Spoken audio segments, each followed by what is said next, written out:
Takže vyhral som na AJ Styles. Moja vláda sa ešte neskončilo.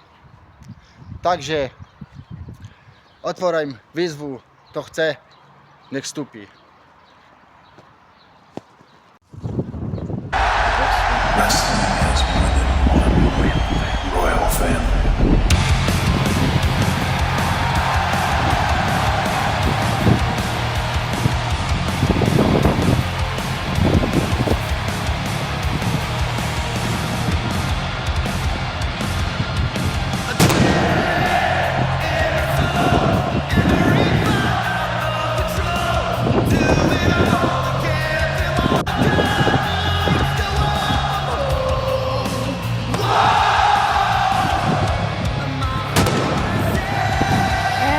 Opponent from Atlanta, Georgia, weighing in at 222 pounds, the American Nightmare, Cody Rhodes!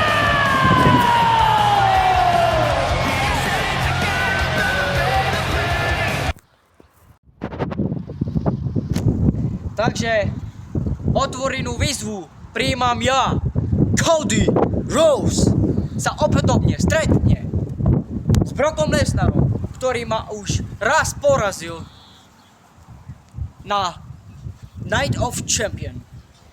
Takže Brock Lesnar, porazil si ma, ale teraz Nočná mora ide ku tebe. Takže tvoju výzvu som príjmam, zápas je oficiálny, ale v akom epizóde sa stretneme? Stretneme sa na prežitie. So, ladies and gentlemen, Cody Rhodes vs. Brock Lesnar is the official match in SummerSlam. Takže príjmam všetko výzvu.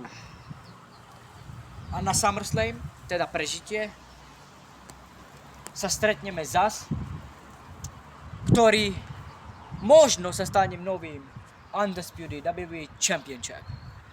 Viete, že už mi raz zobral kariéru ako Romana Reginsa. Kto vie, možno sa mu podarí to zas. Ale ty, Brock Lesnar, nie si ničím, len drzák. No to je dobré, porazíš každého, ale nemáš nič. Niečo zajímavé.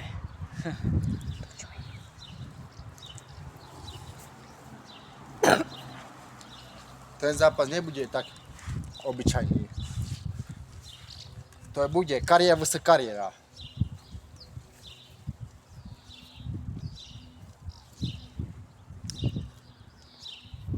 Takže stáva sa pomaly zabíjať kariéry. Teda chce sa stať. Takže ten zápas znamená zas, víťaz berie všetko. Takže ideme zas opakovať históriu. Áno, ideme. Zápas príjmam.